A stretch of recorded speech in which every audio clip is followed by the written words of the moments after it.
more, but not on that particular lane. Mm.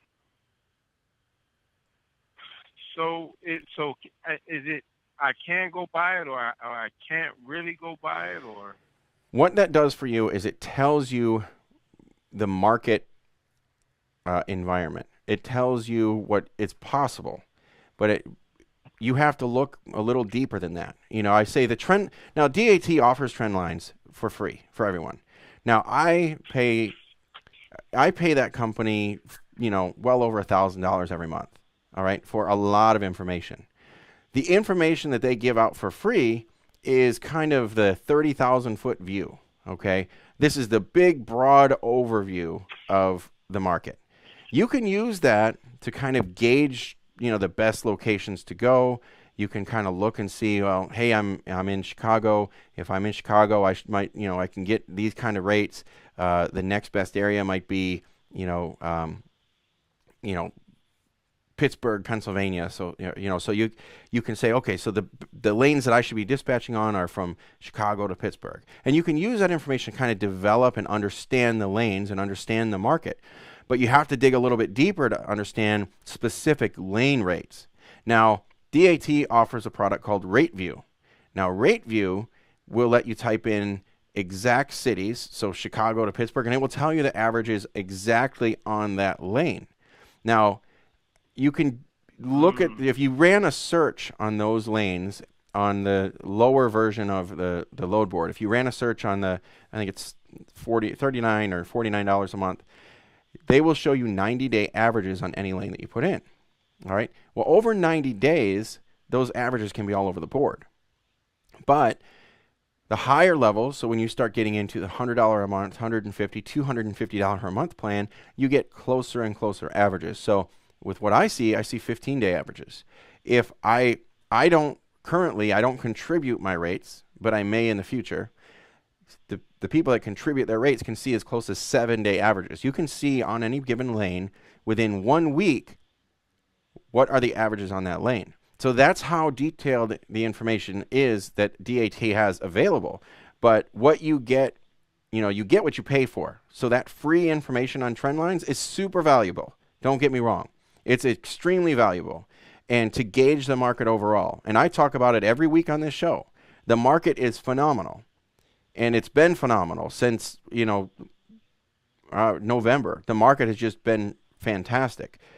And I use that as the national averages and the regional averages. But to use those regional averages to try to quote specific lanes can be misleading. okay, I see what you're saying. Okay, okay, Now, I got one more question, then and then I'll be done, go ahead. if possible. Um, would you know of any reputable company that would be a good company on where I could actually purchase a truck from, a dealership? Well, there are dealerships all over the country. An actual dealership is where I would recommend you go, and I would recommend that you find someplace Hmm. in your home market, or something else I try to recommend people do is buy a truck out of the state of Wisconsin if you can. And the reason for that is commercial trucks, the only state that has the lemon law on commercial trucks is the state of Wisconsin. I am still not Uh, 100% sold on the new technology. I think that they've got most of the bugs worked out of this stuff, but the engine technology I think has come a long way over the past few years, but it's not perfect yet. And there's a lot of other computerized systems, the lane departure systems and the adaptive cruise control and and all these different things. And I've heard a lot of problems with some of those technologies, and they can't fix them in a lot of cases. So one recommendation might be buy it out of the state of Wisconsin if you can find a reputable dealer there, or find a factory dealer, go to a Freightliner dealer or go to a Kenworth dealer and buy directly from the dealer and get traditional financing. That is the best way to go about this. Pay cash if you can. That's actually the best way. But if you're going to finance it, get traditional financing. What I would recommend you don't do is go to a third party leasing company. because they inflate the value of that truck, exponentially and make huge profits on it. They take I just ran the numbers on a $50,000 truck, and after the leasing company was done, you're paying almost $130,000 for it.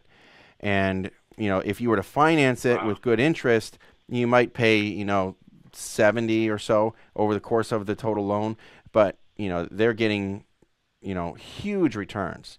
So be very careful about these third-party leasing. Now, the third-party leasing companies are the easiest way to get a truck.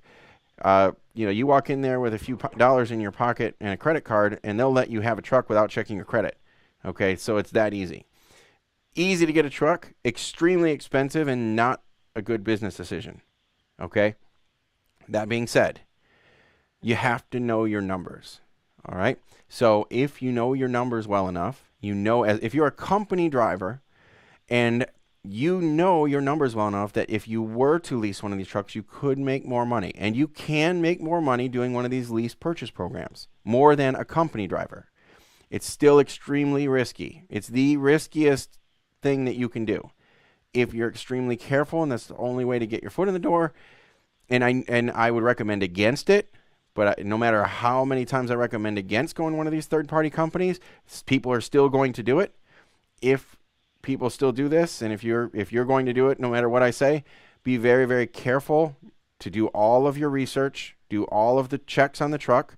A lot of times these companies focus so much on getting you into a truck fast that they don't give you much selection on the truck. They say, here's the truck, go, go, go. Okay? You want to make sure you get a good selection of which truck you get. Do the background checks just like you would if you're getting traditional financing, and do everything possible that you can do to make sure you get a healthy truck. I have 2 drivers that I just brought on over the past couple of weeks. Both of them got their trucks from the exact same truck finance company, third-party company.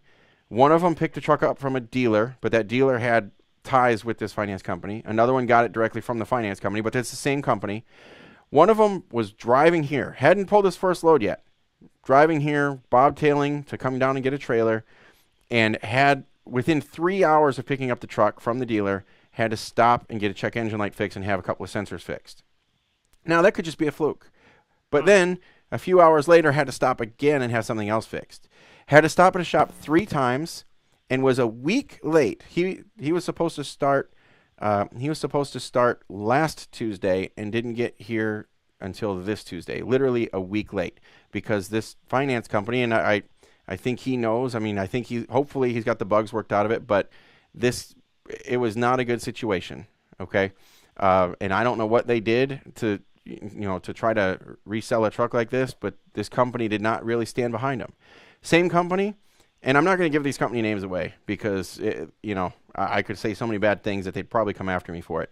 Same company, another truck. The guys had the truck for 3 months and had nothing but problems with it. In that 3 months, has put over $20,000 into just different repairs.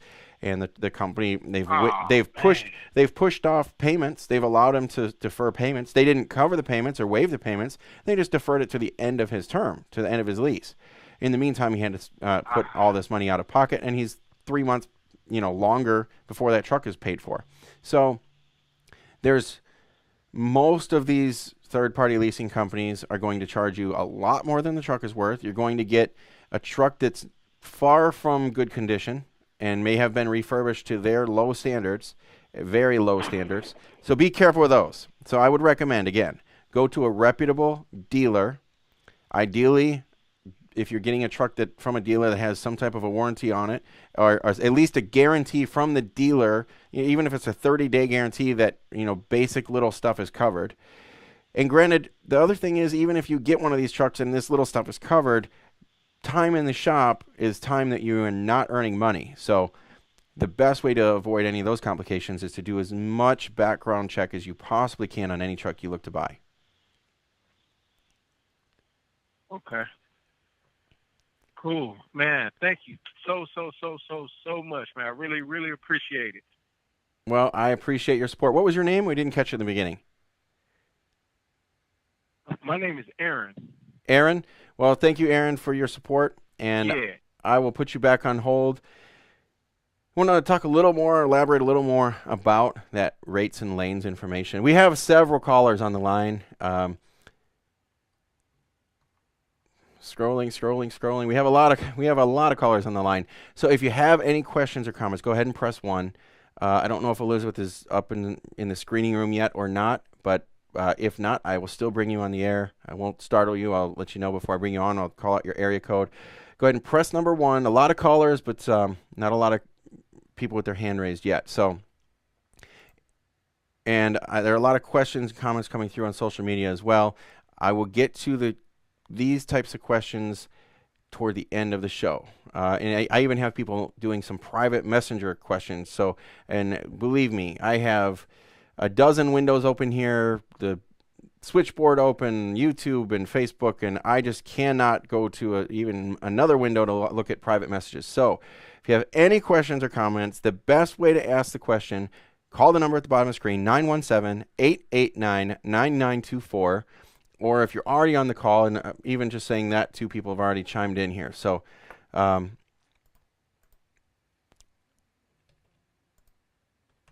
right, we will take caller from the 423 area code. Caller from the 423 area code. Welcome to the show. What's your name and what's on your mind? Oh, hey, Chris.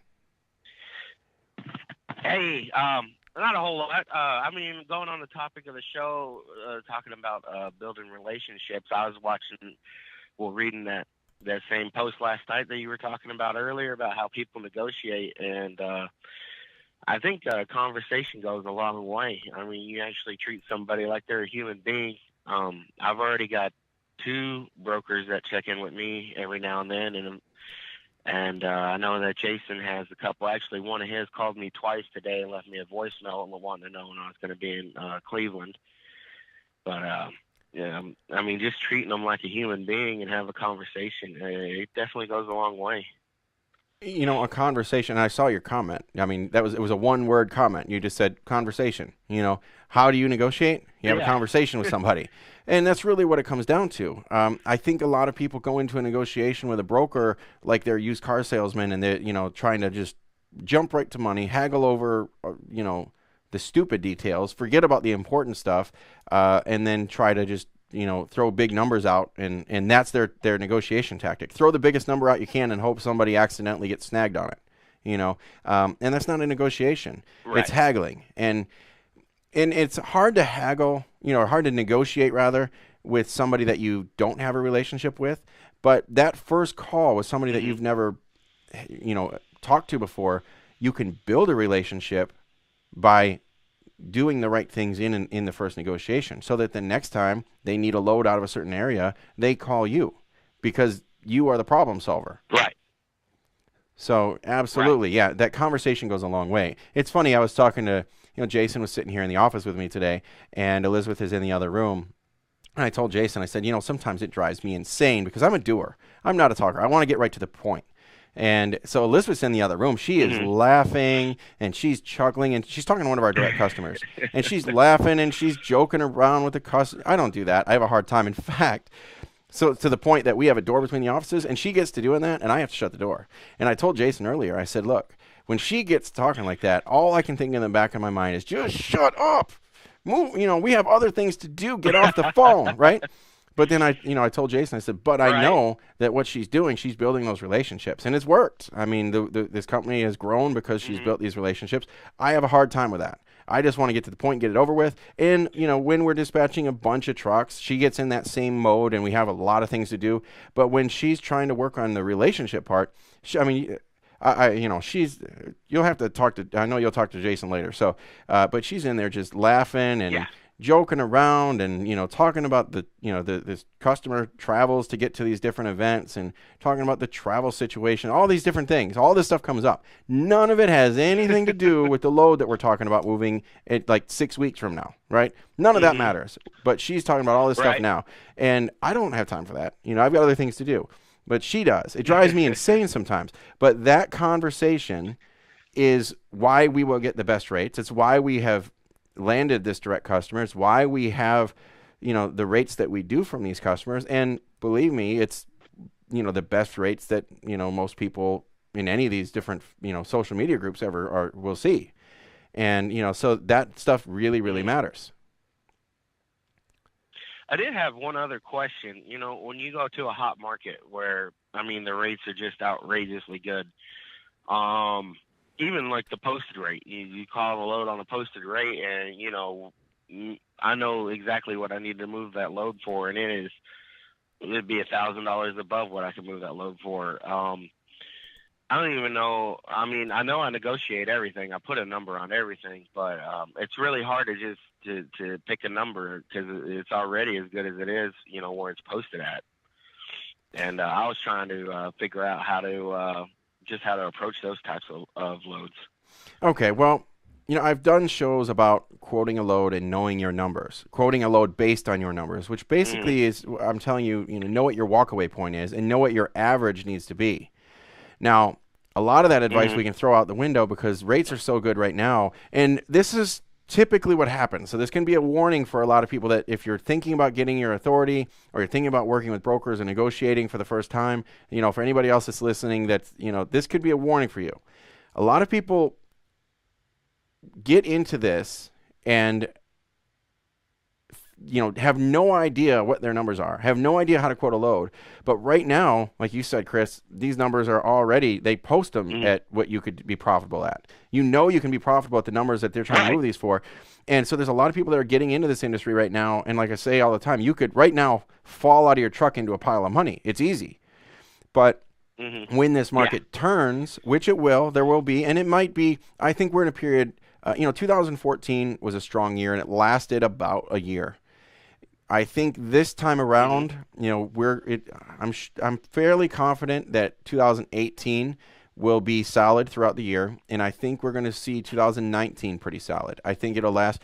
I don't know. I can't see beyond that, but I'm fairly confident that this period will last a little longer than the traditional spike. So I think 2018, 2019, 2 or 3 years it may stick around. Not likely going to be, 5 years or anything like that. I think once they do level off, they'll be higher than they were prior to this spike just because ELDs have changed the market. They've changed the rules of the game. But people need to know what their bottom dollar is, what they need to be profitable, paying themselves as a driver, and know what that number is. Now, you know what those numbers are, and you can see that right now you don't even have to negotiate to get those numbers. What you have to do, though, is adjust for the market. Okay, so you know what your bottom dollar is, you know what your walkaway point is, but you also need to see, now we're dealing with spot market. Now when you're dealing with contract freight, long-term stuff, and you're trying to lock yourself into a consistent rate, consistent basis type stuff, it's a little bit of a different negotiation. But when you're talking about spot market, it is a bit of the take what you can get scenario. You want to build a relationship on the spot market and with brokers that will continue to call you back. But if the market justifies it, just like Jason was in the office today, the market justifies the rates that he was asking for. Now, the rate that they're posting for would be great, and a year ago you'd be happy to have that rate, but right now the market can justify quite a bit more. So you have to ask for what you're willing to do it for. Now, what Jason was saying today, what he said, he's listening to all my negotiation shows and things, and what he mentioned was that a lot of times he gets sucked into these loads that he really doesn't want to do it. I don't really want to go to New York City. He was in Hell's Kitchen not too long ago, and I don't really want to go there. And there's situations I just don't want to do that load. So I'm not going to tell the broker, no, I won't do it. But he used my Japanese no technique.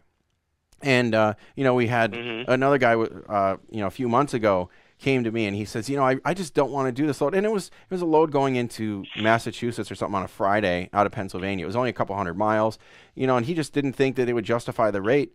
And so he used the Japanese no, and threw out a number that was so big, that he could just barely say it with a straight face, knowing that he doesn't want this load anyway. I don't want to do this load. If you want me to do this load, it's going to take $6,000 on a 300-mile. You know what I mean? Something crazy like that. Thinking in the back of your mind, they're never going to pay that. I'm just saying no. But I'm saying no in such a way that I'm throwing out an offer, and it is what it is. And, Jason was telling me that more often than not, he's shot himself in the foot because they accept his Japanese no offer. You know, he's trying to say, he's throwing out numbers that are so big, he's trying to tell him, I don't want to do this load. It's going to take, you know, this much money to do it. In the back of his mind, he's thinking, they're never going to accept that. I don't want to do it anyway, so let's move on. But then they turn around and say, okay, let's make this work. And they call him back and say, is that still available? Let's make this work. So it definitely happens. And, you know, you got to know what the market is, and you don't want to lowball yourself because, you know, if there are not enough trucks to go around, you want to give a reasonable rate. You don't want to, you know, cut off your nose to spite your face. But, you know, so you want to give a reasonable rate. But if you know that this load is hot, has to go right now, they can't find anybody else to do it, you're willing to do it, give them a rate that, you know, that it's going to take to get it moved. And the worst they can say is no. I mean, these rates that are posted, you know, we're in a situation, and I've talked in the past about negotiation. You want to have 3 numbers in your mind. You want to have your absolute walkaway. I will not do this load. If it's less than this amount, I'm just going to turn it down, and I'll just say no. Then you want to have your, you know, reasonable aspiration. I can do it for this. This is what I expect it would be worth, and this is what I would do it for, and, you know, everybody's happy.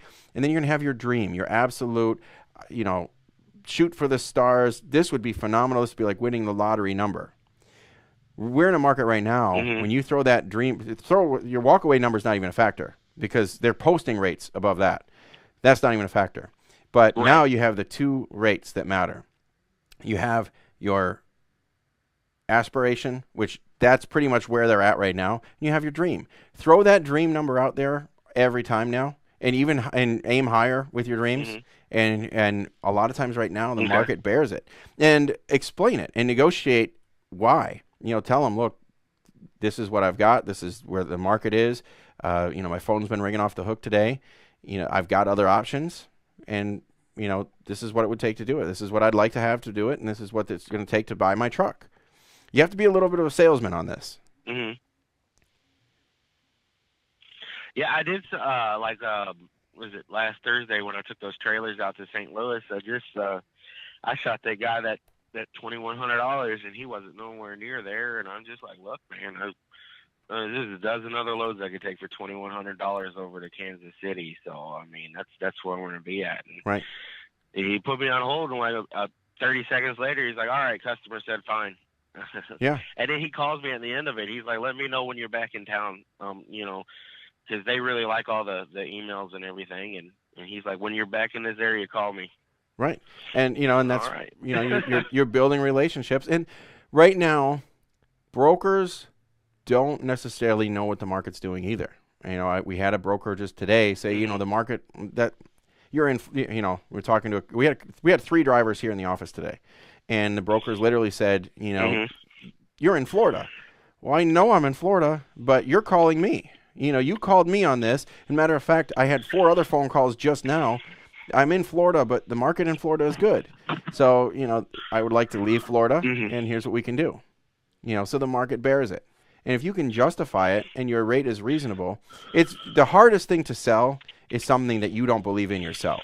You know, so if you don't think that the market is actually going to bear that, it's very hard to say that with a straight face. It becomes your Japanese no. All right. But more often than not, like Jason said, people are accepting the Japanese no right now. So we can aim a little higher, and we can justify those rates on the spot market. On a contract rate, it might be a little bit different. And, you know, a lot of shippers tried to lock in some contract rates so they wouldn't be, you know, held to these types of spot market rates. They predicted that this was coming. And some of the brokers are locked into some contract rates that cannot justify the higher spot market rates right now. And some of this freight is sitting. It's long enough. Eventually, they'll have to pay enough to justify the truck. And that's how supply and demand works. Right. And I ran into some of that on Saturday when I was calling on loads, trying to get out of Kansas City. And and the weirdest one is when you call on a certain product and they're like, I mean, because they'll come in way underneath my let it sit number. Yep. And they're like, well, this is all we got in it, and this is all, you know, we move this every day, and this is what it moves for. I'm like, dude, he's like, I don't remember what it was. I think it was like dirt or something, and in super sacks. And he's like, it's just what it is. And I'm like, well, just because it's that, what do I need to call my insurance company? Hey, I'm moving dirt today, so could you cut the rate a little bit? Right. It still costs the same amount of money to move my truck, regardless of the product. Right. Well, and the other thing is, the best way to combat that, when they say, I've moved these, I've moved 10 of these this week. Well, why are you calling me then? You're calling me. I had another carrier that did it for $1,200 yesterday. Well, call him. Call that carrier. Tell him to come back. Yeah. You got a hell of a deal. Tell him to call back. Right. So, if they're calling you, that's really just a tactic and a line that they give you to put pressure on. Mm-hmm. If they had other options, they wouldn't have been reaching out to try to get you to do it. And if they have other options, they can take the other option. So they're throwing out. Maybe they do. Maybe that's their BATNA. They can always find somebody else to do it. But if they're calling you, they're looking for a better deal, and maybe you still are the best deal. Right. Or the other aspect of this is, a common tactic is to post your truck and have the brokers call you. I have a little bit of a different theory. If they post a load, they're already reaching out. They're already trying to make contact with somebody that can move it. Calling on a posted load does not necessarily give you less leverage. Call in the posted load and they say, well, I had another carrier called it, moved it last week. Well, then why'd you post it? If you've got another carrier that can do it cheaper, call them back. Right? So it's the same thing. You have the same kind of leverage. It's really more of a psychological advantage than anything when the broker calls you. I tend to find myself at a disadvantage because when they call you, you're not prepared to have all the information in front of you on the lane and what you're doing. Whereas if you call them, you have a little bit more. I think in a lot of ways, when you call on a posted rate, posted load rather, you're at more of an advantage than if they call you. It's really more of a mindset issue. They posted a load because they're actively searching for someone. They're actively searching, and they may not get around to calling you on it yet. If you call them first, well, if you have another carrier that's willing to do it cheaper, why did you post the load? You obviously can't find anybody.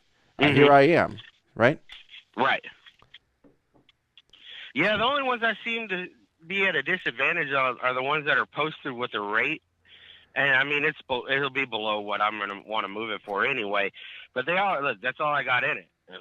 Well, this is what I need to do. If you decide, your customer decides to want to move, I mean, call me back. But I mean, I can't cut my rate that low.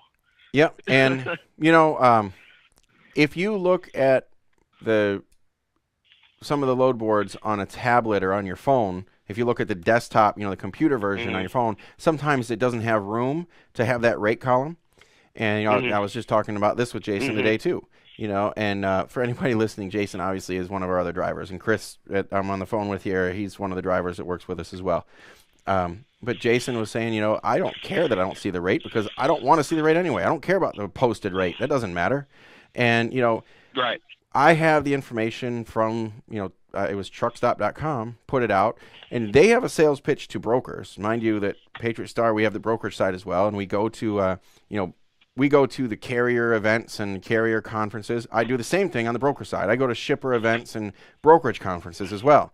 We were at one of those last year, and one of these load board companies, they have a sales pitch to brokers, just like they have a sales pitch to carriers. With carriers, they talk about how they've got all these tools that will help, and they've got the all these different brokers and how many loads they have. Well, with brokers, they do the opposite. Well, we have this many trucks are subscribed, and we have all these tools to help and that kind of thing, and we let you post your rates. And one of them told me that if they post a rate, the top rate, so the best rate on the board, so in other words, if you search by rate, it doesn't give you a rate per mile. It gives you the highest top rate.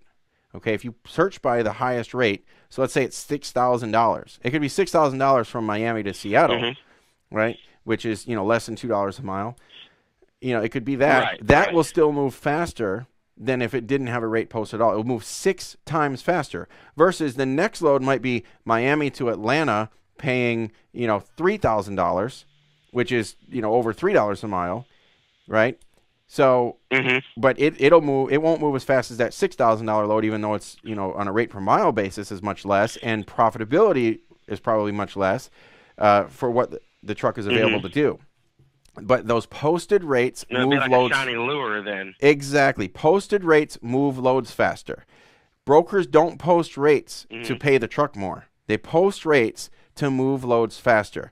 And from my experience, when I post a rate, most carriers don't even try to negotiate.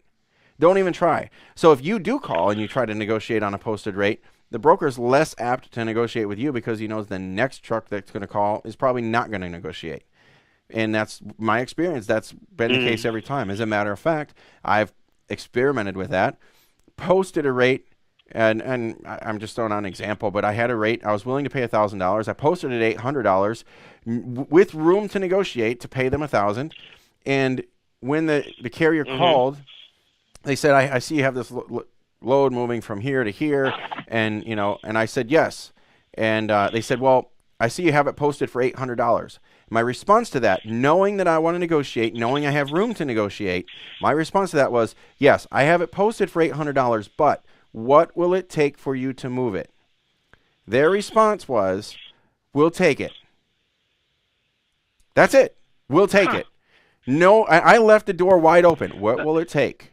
What will it take? Let's negotiate. Tell me a number. What will it take? I'm leaving the door wide open. Yes, I have it posted for $8.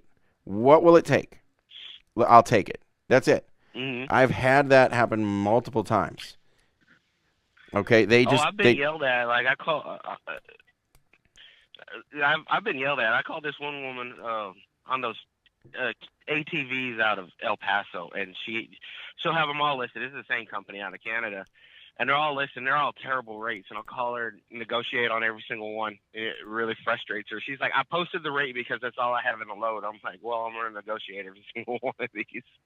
Even though I had no intention of hauling them, I was going to see if I could get her to come up on any of them before I moved out of the market. But right. Yeah, so a lot of the times they won't even budge. This is what we had. That's why we posted it. Okay. Right. Well, and sometimes they post it because that is all they have in it. They can't budge. They don't want to negotiate. They can't negotiate. That doesn't necessarily mean I'm not going to try. And so you kind of go at it from both angles.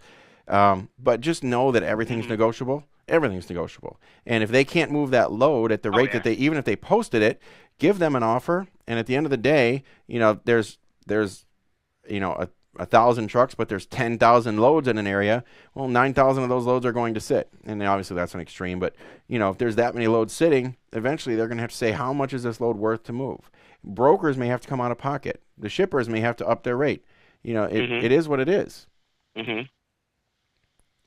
Oh yeah, I've had that. I've been lucky enough to have that. I threw out a rate at like 8 o'clock in the morning, and by 2 in the afternoon they called me back, and he's like, I'm over the sticker shock now. Right. He's like, how much was that rate again? And I told him, and he called me back like 30 minutes later. He's like, all right, it's yours. Yeah, because he probably called a dozen other carriers, and they all gave him higher rates. And so it is what it is. I mean, the market is the way it. That's what it is, So I want to put you back on hold, and I appreciate you calling in, Chris. Okay. And, going back to, I'll just finish up on this last point. Going back to the earlier caller asking about the rates and the regional posted rates on the trend lines with DAT. Stephanie on the Facebook group said, if we can't go by that number because it's just a gauge, then how are we supposed to know what the true numbers are? And I think we covered a little bit of that with what we just talked about with Chris. You have to know what your own numbers are. Forget about what everybody else is doing. At my presentations, when I'm in front of a group of people, I always ask, what do you need to move this load? And I always have two extremes. I always have the extreme low, 60 cents a mile. That's just fuel and maintenance. Now I always have the extreme high. And on the extreme high, I always say, well, where did you get that number? Well, that's just what the lane pays according to DAT or what have you. That's just what that lane pays on the average. Well, I always pick on the extreme high, and I say, well, that's fine. That's what everybody else is doing. But my question is, what do you need to move the load? Right? So especially if you're trying to build a relationship, understand what your numbers are. Forget about what the averages are. You want to adjust your rate to try to be at that average, but you need to understand what your own numbers are and forget about everybody else. Okay? Now, specific to that question, if you can't go by that number that's posted, how do you know what the rest of the market is doing? There are tools out there. Now, as I said, that trend lines is a great tool to get a broad view of the entire market. I can look at the national average, and then it breaks it down. If you click into the, the van segment, the reefer segment, flatbed segment, breaks it down into regional averages. And some of those are, it'll show you the highest average in that section of the country. Now, as I said earlier, talking to the caller, you take all of those short hauls, you might have 1,000 loads moving out that are just 50 miles paying, who knows, $10 a mile. But then you have the coast-to-coast stuff might be paying $1.20 a mile. And the average might be, $2.20 a mile. And you go there, and then you wonder why you're only getting $1.20 when it says the average is $2.20. Well, it's all average lumped together. But the tools that DAT offers on the next level is when you actually do the lane search, and you search from, let's say you're searching from Los Angeles to Charlotte. It will actually show you the average on that lane from that specific city to the next specific city. So you have those tools on the actual load board. Remember, you get what you pay for. You pay for the load board, right? You don't pay for that free trend lines information. Okay, so everybody refers to trend lines. Everybody refers to DAT because that is the, kind of the biggest free information out there. But truckstop.com has similar information available. The 123 load board. You've got other reports out there, the USDA truckload reports. There's all kinds of free information, but it's very vague, broad, blanket statement type information. You have to do a little bit more research to find specifics. So with that being said, I think we had some other callers on, but as we got to the top of the hour, we lost a few here. And Elizabeth just sent me a message, and she's finally got her screening room up and running, but we were just about to wrap things up. So thank you all for joining me tonight. This has been Trucking with Authority. Remember to dream big and aim high. Strategize your plan and earn your success, because you don't deserve anything. You have to earn it. And remember, only you drive you. So have a good night, everybody, and we will talk to you all again next week.